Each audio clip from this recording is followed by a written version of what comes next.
Hello, नमस्कार. रेवती रेसिपीमध्ये तुम्हा सगळ्यांचं स्वागत आहे. तर आज मी इथे अ, दुधाची बर्फी बनवणार आहे. अगदी मिठाईवाल्यापासून आपण आणतो तशी दुधाची बर्फी बनवणार आहे. अगदी दाणेदार, त्याचा टेक्स्चरही खूप छान असा आहे. आणि कोणी म्हणणारसुद्धा नाही की ही बर्फी घरी बनवलेली आहे. खूप छान अशी आपली बर्फी तयार होते. तर इथे मी 1 लिटर दूध घेतलेले आहे गोकुळचं. मोठी कढई घेतलेली आहे, त्याच्यामध्ये दूध टाकलेलं आहे आणि ह्या पद्धतीने सतत हलवत राहायचं. दूध, आपल्या दुधाला साई अजिबात येऊ द्यायची नाही. आणि जे मी घरातलं दूध होतं एक्स्ट्राचं, त्या दुधावरची जी साई होती तीही साई ह्याच्यामध्ये टाकून घेतलेली आहे. आणि ती साई पूर्ण आपण अशी व्यवस्थित मोडून घ्यायची आणि ह्या पद्धतीने सतत आपण ढवळत राहायचं. दूध आपलं व्यवस्थित साई अजिबात येऊ द्यायची नाही.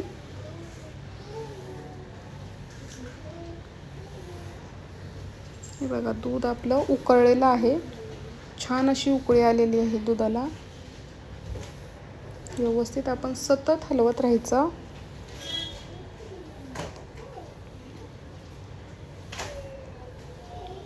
आपल्या दुधाला असा घट्टसरपणाही येत चाललेला आहे आता.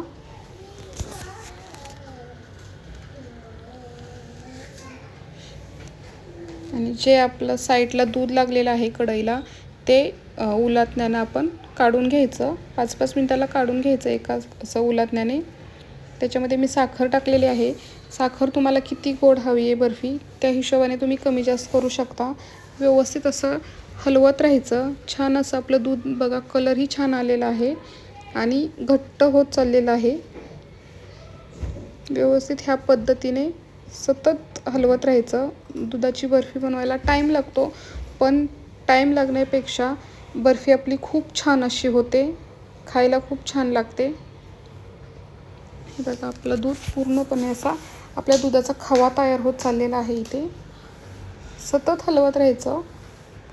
माझ्याकडे केशर नाही आहे. आपण ह्याच्यामध्ये केशर टाकलं तर केशरचा फ्लेवरही एक येतो आणि कलरही येतो, पण माझ्याकडे नाही आहे. त्याच्यामुळे मी अगदी आपले 2 ते 3 सामान वापरलेलं आहे आणि त्याच्यात मी बर्फी बनवलेली आहे. खूप छान अशी बर्फी झालेली आहे. तुम्ही पण नक्की एकदा ट्राय करा आणि मला कमेंट करून सांगा. छान असा आपला खवा तयार झालेला आहे.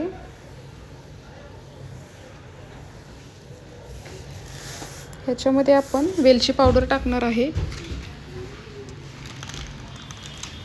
व्यवस्थित असं मिक्स करून घेऊयात. व्यवस्थित आपण असं हलवत राहायचं. गॅस एकदम मीडियम केलेला आहे. गॅस जास्त फास्ट नाही करायचा. ह्या स्टेजला आल्यानंतर ना, गॅस जास्त फास्ट असेल तर आपला खवा खालून करपू शकतो, कढईला लागू शकतो. मग बर्फीची चव आपली पूर्णपणे बिघडून जाईल. त्याच्यामुळे गॅस एकदम मीडियम ठेवायचा आणि सतत हलवत राहायचं. एक ताट घेतलेलं आहे, ताटाला तेल लावलेलं आहे व्यवस्थित सगळीकडे पसरवून. आणि त्याच्यामध्ये आपण जे दूध आटवून घेतलेलं आहे, जो आपला खवा तयार झालेला आहे, तो टाकूयात. आणि व्यवस्थित उलटण्याने आपण सगळीकडे पसरून घ्यायचा एकसारखा.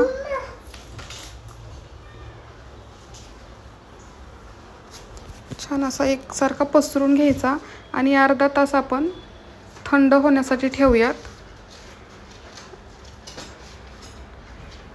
अर्धा तास झाला की आपण सुरीने जेवढी साईजची आपल्याला बर्फी हवी आहे तेवढ्या साईजने उभे आणि आडवे कट मारून घ्यायचे.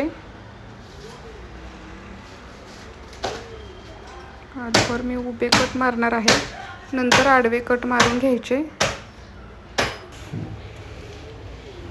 कट मारून घेऊयात ह्या पद्धतीने. आणि कट मारून झाले की आपण 2 ते 3 तास आपली बर्फी रूम टेम्परेचरवरती सेट करायला ठेवूयात.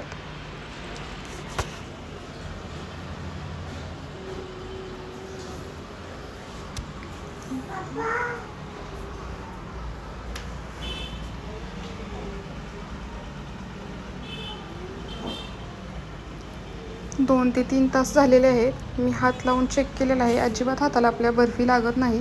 मी तुम्हाला दाखवते. खूप छान अशी आपली बर्फी हे बघा निघत आहे व्यवस्थित. सगळी बर्फी मी तुम्हाला काढून दाखवते. अजिबात आपल्या ताटालाही चिकटली नाही आणि अगदी खूप छान अशी आपण मिठाईवाल्याकडून आणतो तशी बर्फी आपली झालेली आहे. सगळी बर्फी मी काढून घेते.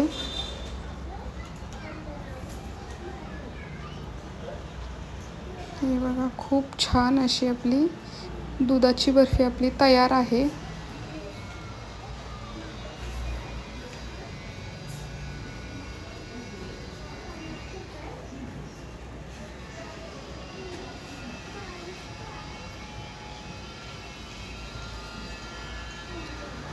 तुम्हाला मी एक तोडूनही दाखवते. हे बघा, खूप मस्त अशी दाणेदार आणि एकदम खुसखुशीत अशी आपली बर्फी झालेली आहे.